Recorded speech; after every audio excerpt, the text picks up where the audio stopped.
देखिए, अब जो आपको पढ़ाया जा रहा है चैप्टर 2 पढ़ाया जाता है एनसीईआरटी क्लास 7th का, जिसका कि चैप्टर नेम है न्यू किंग्स एंड किंगडम्स। इसमें जो इम्पोर्टेंट है वो भी मैं आपको बताता हूँ, चैप्टर भी समझाता चलता हूँ। इसमें देखिए, स्टार्टिंग में देखिए कुछ डायनेस्टी जैसे कि देखा गया इसके बारे में कि डायनेस्टी इमर्ज हुई थी। तो अब देखिए डायनेस्टी में रूलर होते थे। रूलर क्या करते थे, कुछ लोग अपॉइंट करते थे जिन्हें बोल देते थे कि आपको जमीन दे दी जा रही है, आप इस पे खेती करवाइए और हमें टैक्स दीजिए।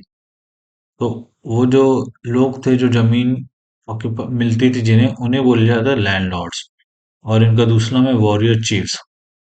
और इनको क्योंकि राजा के नीचे होते थे उनको समानतास भी बोला जाता था। अब धीरे धीरे क्या हुआ कि जो समानता से यही जो लोग थे इनके पास लैंड आता गया। तो इन्होंने अपने आप को थोड़ा स्टैब्लिश, जैसे होता नहीं कि किसी के पास ज्यादा धन आ जाए, संपन्न हो जाता है, वो फिर अपने आप को स्टैब्लिश करता है, सोसाइटी में बताता है, वैसे ही समय था। तब इन्होंने अपने आप को स्टैब्लिश करके महासमानता बता दिया और महामंडलेश्वर बता दिया। The great Lord of circle और रीजन, पूरा इनके अंदर बहुत सारा एरिया आ गया था। अब इसके आगे देखिए, जो राष्ट्रकूटास थे ये डेक्कन में रहते थे। चालुक्यास कर्नाटका से बिलोंग करते थे। और एक ये भी है कि जो चालुक्यास थे, ठीक है लिखा है ना, in the mid 19 Danti Durg Rashtrakuta chief over through Chalukyas. इसका मतलब चालुक्य पहले रूल करते थे, राष्ट्रकूटास बाद में आए थे। राष्ट्रकूटा डायनेस्टी की स्टार्टिंग भी दंती दुर्ग ने करी थी। और इसके बाद एक प्रोसेस होता है हिरण्य गर्भा, इसको बोलते थे गोल्डन मॉम। इसका मतलब इसको जब ब्राह्मण करता था कोई, तो जिसके लिए किया जाता था उसके लिए अज्यूम करा जाता था कि अगली जब उसका दोबारा जन्म होगा तो वो एक क्षत्रिय बन के पैदा होगा। अब इसके अलावा दो कास्ट और भी थी, जैसे कदम्बा मयुशर्मन और गुर्जर प्रतिहारा हरिचंद्रा। ये ब्राह्मण थे जिन्होंने अपने प्रोफेशन को गिव अप करके अपना पूरा डायनेस्टी बना लिया, लैंड बना लिया। तो ये कदम्बा मयुशर्मन ये कर्नाटका में थे, और गुर्जर प्रतिहारा हरिचंद्रा ये राजस्थान में थे। और ये भी पूछा जा सकता है कि हरिचंद्रा जो थे, इन्होंने गुर्जर प्रतिहार डायनेस्टी की शुरुआत करी थी। तो ये एक इम्पोर्टेंट चीज है। इसके अलावा ये टर्म आता है महाराजा धिराज, राजाओं के भी राजा, त्रिभुवन चक्रवर्तीन, तीन तीन विश्व के राजा, ये सब टर्म थे। इसके अलावा ये पूछा जा सकता है, जैसे एक ये वेती है, ये एक तरीके का टैक्स होता था जो कि taken in form of force labour. ये इंपॉर्टेंट है। कदम्बी क्या था, एक लैंड रेवेन्यू थी चीज। प्रहस्ती क्या थी, प्रहस्ती तो मैं आपको बता ही चुका, जैसे किसी पर्सन का कोई डिटेल इंस्क्रिप्शन, बायोग्राफी एक तरीके से। इसके आगे फर्दर आपको पता करना तो प्रीवियस वीडियो में देखिए। और इसके बाद प्रहस्ती थी, एक प्रहस्ती थी नागभट्ट, इनके अचीवमेंट्स के बारे में बताया जाता था। ये नागभट्ट क्या थे, गुप्ता रूलर थे।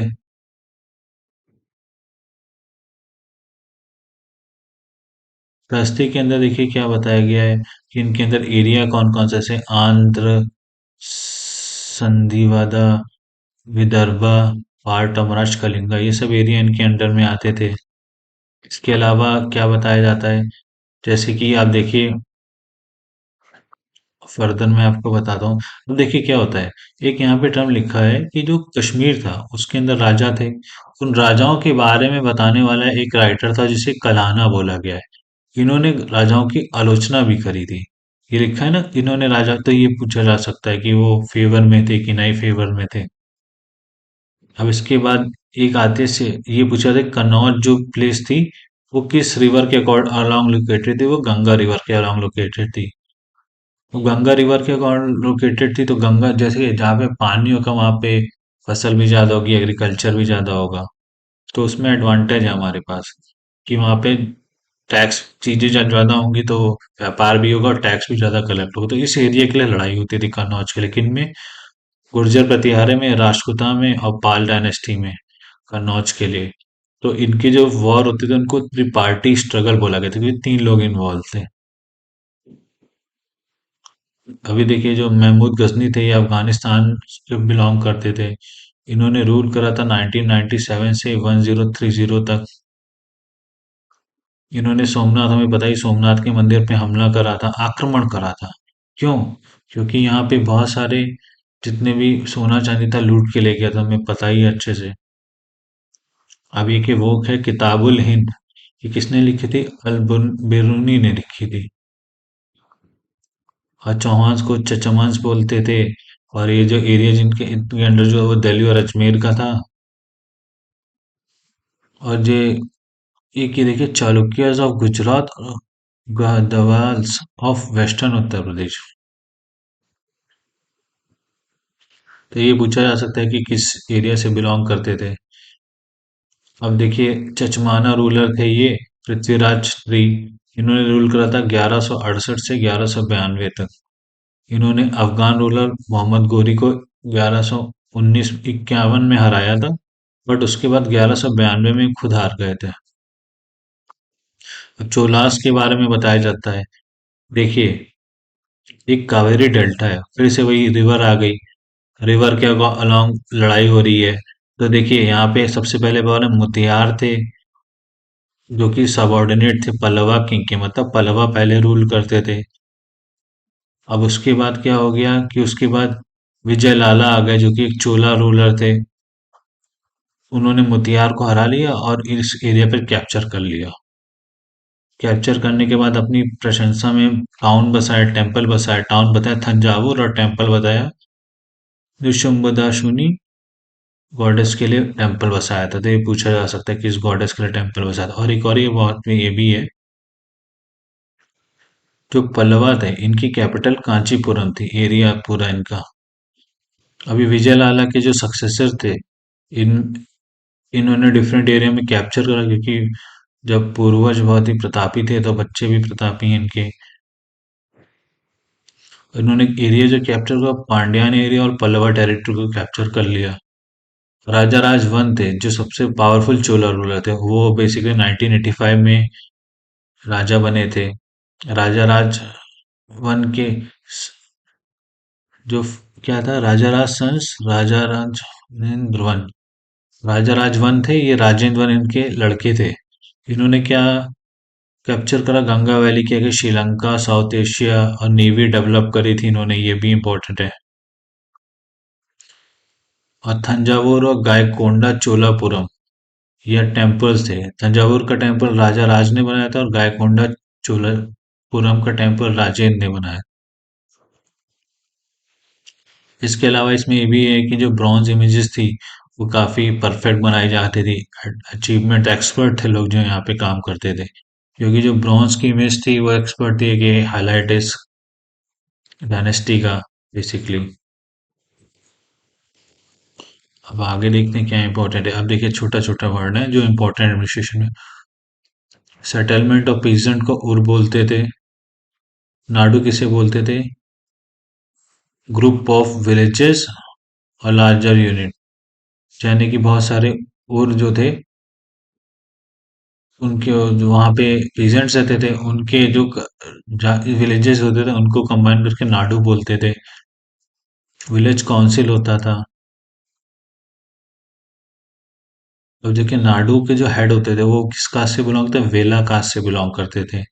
उसमें चोला एडमिनिस्ट्रेशन के बारे में बताया जा रहा है पूरा। जो मुवेंदा वेलन, ये बेसिकली बहुत अमीर लैंड ओनर थे, जमींदार थे। वेलन का मतलब होता है पीजेंट, जो सर्व करता हो तीन राजाओं को। आरियार मतलब होता है चीफ। ये इंपॉर्टेंट है। अब देखिए, twist. Velan Velan वागी, land of non ब्राह्मण पीजेंट प्रोप्रिएटर्स, मतलब कि जो ब्राह्मण लोग नहीं थे उनको लैंड को बोलते थे ब्रह्मदेया। जो ब्राह्मण को लैंड गिफ्ट होते थे उनको ब्रह्मदेया बोलते। शालभोगा, लैंड जो स्कूल को मेंटेन करने के लिए होते। देवानंदा तिरुनामुत्तकनी, जो टेम्पल के लिए लैंड गिफ्ट होता उसे बोलते थे पलिचंदम। जो जैन इंस्टीट्यूशन के लैंड इंस्टीट्यूट ग्रांट होता तो उसे पलिचंदम बोलते थे। अब देखिए, इसमें सब इस बारे में बता दिया गया है। अब एक इंस्क्रिप्शन है, उत्तामेरू इंस्क्रिप्शन, जो चिंगलेपुट डिस्ट्रिक्ट तमिलनाडु में है। इसके बारे में बताया गया है, सभाओं के बारे में बताया गया जो उस समय ऑर्गेनाइज होती थी। इसके बारे में बताया गया था कि कौन एलिजिबल है सभा के लिए, कौन नहीं है। तो देखिए, यहाँ पे इम्पोर्टेंट है कि एलिजिबिलिटी क्या होती थी। मेंबर बनने के लिए सभा में, all those who wish to become member of सभा, एलिजिबिलिटी के क्राइटेरिया क्या थे कि उनके पास खुद का होम होना चाहिए, एज 35 से 70 साल के बीच की होनी चाहिए, वेदास की नॉलेज होनी चाहिए, लॉ ऑनेस्ट होने चाहिए, और एडमिनिस्ट्रेटिव मैटर में नॉलेज होनी चाहिए, क्योंकि ऑलरेडी उनको जब अपॉइंट करा जाएगा तो एडमिनिस्ट्रेशन देखा जाएगा, दिखाया जाएगा उनसे। अब ये आता है चाइना के अंदर एक डायनेस्टी, टांग डायनेस्टी। टांग डायनेस्टी की कैपिटल क्या थी? जियान थी। और इस समय जो इसमें इन्वेड कौन कौन करते थे? टर्क करते थे, ईरानियन, इंडियंस, जापान, कोरियंस। ये इंपॉर्टेंट है इसके लिए। ये पहली ऐसी डायनेस्टी थी जहाँ पे ब्यूरोक्रेसी जो होती थी उसके लिए एग्जाम दिया जाता था। जैसे आज के समय पे सिविल सर्वेंट होते हैं, वो यूपीएससी का एग्जाम देते हैं, जो इंजीनियर एसएससी आईएएस का एग्जाम देते हैं। तो एडमिनिस्ट्रेशन में आने के लिए उस समय पहली ऐसी टांग डायनेस्टी थी जिसने एस्टेब्लिश करा था एग्जामिनेशन प्रोसीजर को। तो ये देखिए, आपका चैप्टर 2 कंप्लीट हो गया क्लास 7 एनसीईआरटी का। आप मेरे चैनल को लाइक और सब्सक्राइब करिए ऐसी और डिटेल जानने के लिए।